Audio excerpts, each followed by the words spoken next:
open the gate. But at 2 jumps, I was just right in the lead. That's what I want to be. Link in front of everybody, and steady all the way around. I'm telling you, I had the best feeling ever when he crossed the first turn. What makes this horse so special, Victor? The way he runs. The way he traveled, the way he stretched his legs, the way he hit the ground. You don't even feel it when he's like going that fast. You feel like it goes in slow motion. American Pharoah was born February 2nd, 2012, and that's what he looked like in those early days. There was an online contest where fans could name him, but after the winning entry was chosen, somehow Pharoah ended up misspelled. Another distinguishing quirk became the colt's short tail, evidently chewed off by another horse.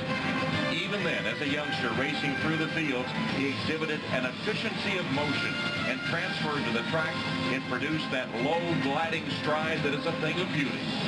Everyone who came into contact with him predicted greatness. Today, that greatness was realized. It was the stuff of dreams.